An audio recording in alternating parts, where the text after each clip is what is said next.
Hello everybody, and today we're going to talk about some of the best games of the year. A lot of great games came out this year, but only one game can be named the best game of 2015 in my opinion.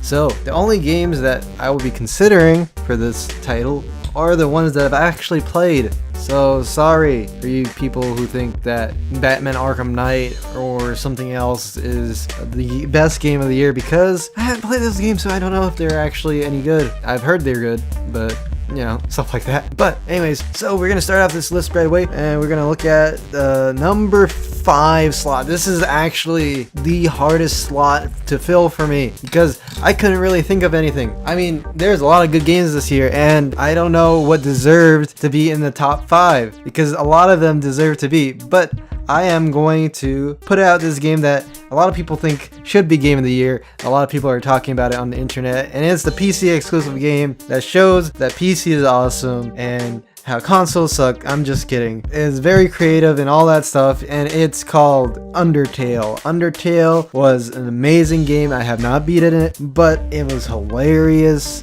at times, and the writing is great. The gameplay, it's just so original, and I just can't stop talking about it. I might do an episode of it. I don't know. Yeah, there's a lot of other people doing episodes on it, and I kind of don't want to, but I mean, you could take a look at Toasty Gamers or something, but I don't know. But anyways, so that's number 5. Number 4 on this list is actually Fallout 4. When this year started, I thought that Witcher 3 was gonna be game of the year. It might be, and then Fallout 4 came. They announced Fallout 4, and I was like, oh, that's gonna be game of the year because, you know, the Fallout games have always been great. I mean, this game is amazing, but still, I mean, it's an amazing game, but a terrible RPG because they changed a lot of the systems and made it a lot more simplified. A lot of people are liking it. I liked it. I played it way too long, but I mean, it wasn't that great, so that's why it didn't hit number 1 for me. It was just okay. They were better games this year, and Fallout 4 didn't really push me anywhere. A lot of the systems, they kind of fell flat in their face, and but I'd still played the heck out of it. I played it probably, according to Steam, I played it the most out of any game this year. But the next game on this list is also a game that I played a lot, and it is Metal Gear Solid 5, The Phantom Pain. I am a die-hard Metal Gear fan, and this game was amazing, except for the story. I mean, Kojima, what were you thinking? I mean, he took out a lot of story beats. I don't know if it was Kojima's idea or Konami's idea, but to get Kiefer Sutherland, because, you know, he doesn't really talk that much. He doesn't really do anything. And so, but anyways, gameplay is amazing. It's so fluid and everything. I just wish that the story had lived up to the hype. I mean, I wasn't too big of a fan of, my favorite Metal Gear is actually Metal Gear Solid 3, but I mean, I wasn't too big of a fan of you know, Naked Snake, his story, because you know where he's gonna end up, and so there's not really any tension of like what's new gonna happen. So you don't really have any investment in this character because you know where he's gonna end up in the end of the series. But that's just my 2 cents. But I can't really have any gripes about the gameplay except for the open world. The open world was very barren. You know, you take this first time this Metal Gear game's been in open world, and you compare it to a game like Fallout 4, which I featured earlier in this list, and Fallout 4 has something for you to look at every couple steps. You know, there's places you could do and go. You do stuff that is not the main quest or even the side quests. You could actually just mess around in the world. But in Metal Gear, is just, you know, is just these mountains. It's a big map, but most of it you can't even climb because there's a lot of mountains, so you can't really go on top of those mountains. So you're sticking to the roads most of the time, and there's not really anything there. It's just dirt roads. Afghanistan is probably pretty accurate, but you know, it's just really boring. The environment, the gameplay is perfect when you're actually fighting and doing that stuff, that the way you play the game. But like getting from point A to point B by walking or by horse or whatever is just very uninteresting. There's nothing really there. They added plants and stuff to pick up diamonds and stuff to make it a little bit more interesting, but it's still not as good as it should be as, you know, Fallout. They put a little stuff for you to do in the world. So I mentioned my number 2 game of the year already, and that game is Witcher 3.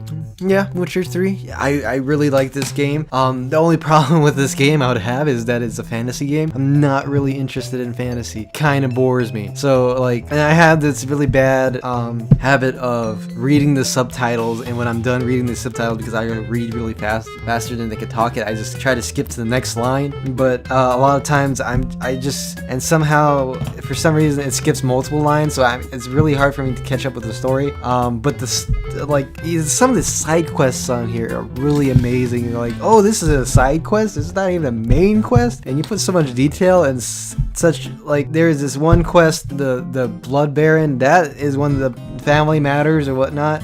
It's one of the best quests in the game. Also, I just beat a quest. I haven't beat the game either. I haven't beat this game either. But there is this one quest where there's this fight at this. It's a side quest too. There's this battle at this party, and you have to figure out who did it, and then you have to, and then depending on how you do this mission, it determines who becomes the king or queen of this whole nation. It's like, what? This is a side quest? This is like a main quest for some other RPG, but no.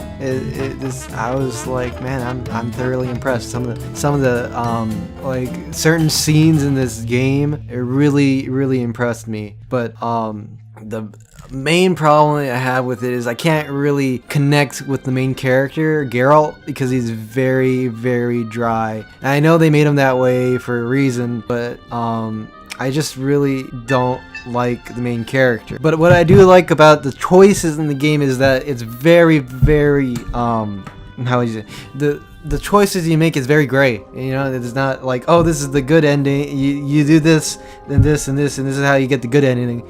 It's like, yeah, you understand both sides. There's not really a bad or a good, because like there's shades of gray, you know. And I just really like that game. Also, I have a problem with the gameplay. Also, the fighting is very dull compared to like Witcher 2. The Witcher 2 had a much more in-depth fighting system, I felt like. And this one, it kind of dumbs it down to square and triangle, and your signs and your potions and your bombs and crossbows. But like square, triangle, heavy, light attack, normal attack. It's like, okay. I mean, the other one had like, you could change your stance, and there's combos and stuff like that. But like this one, it just felt very like most of the battles, I mean, you could like put oils on your swords and stuff like that. But like most of the battles, I just mashed on the square button the whole time. Just mash. You can see in the gameplay that's what's happening.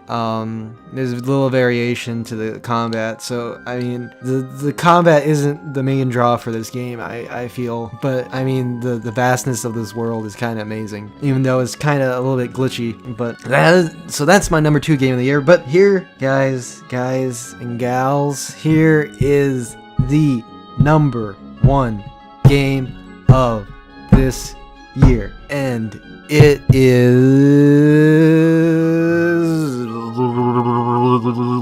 Bloodborne. Yes, Bloodborne. Yes, I haven't done a video of this on this channel because by the time I started my channel, I already played it, and I was like, yeah. When I was playing it, I really didn't like it at first. I was like, okay, well, towards the end, at the beginning, I really liked it. Towards the end, I was really annoyed by it, but now I'm playing it again, and I'm like, man, this game was the best game of the year. It's the game that made me fall in love with the Souls series. After this game, after a month later, after I recovered from my scars of playing this game, I went out and bought Dark Souls, Dark Souls 2, and Demon Souls, because I was even considered buying Lords of the Fallen, but I was like, no, I don't do no clones. I do the original version. So Dark Souls, Dark Souls 2, Demon Souls, and I played those games, and I was like, man, this formula is amazing.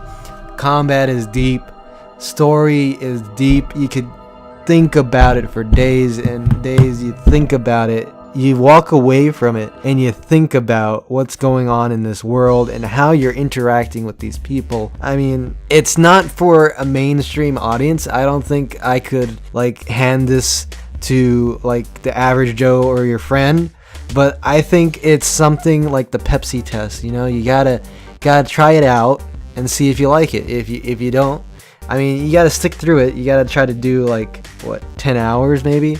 And maybe if you don't like it after 10 hours, then you probably shouldn't be playing this game. But I mean, I think this game has, the stakes are clearly defined, and it seems way more impactful when you die or anything happens. You feel really affected, you know. And I really like the obtuse nature of the story and some of the gameplay aspects when you finally realize something is going on, and you're like, what? It's like, oh my gosh, when you first starting up the game, and it's just like you're fighting werewolves and village people, and then later on in the game, boom, all of a sudden, boom, you're fighting like aliens and monsters, weird monsters that you've never seen before.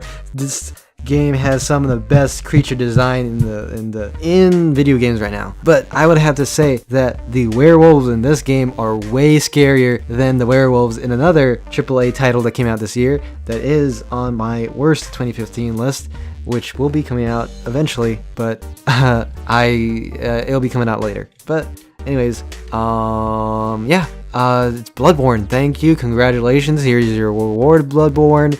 Here's a thumbs up from me. Here's a thumbs up for everybody else. It's a really awesome game. Everybody should play it. That's my opinion. It's a really great game. I don't know what to tell you, but Bloodborne is pretty good. Pretty awesome. Pretty awesome. I have no problems with it. So, thank you guys for listening to this video. I don't know if it's gonna be this long. I have to edit it. So I'll see you guys in another video. Goodbye.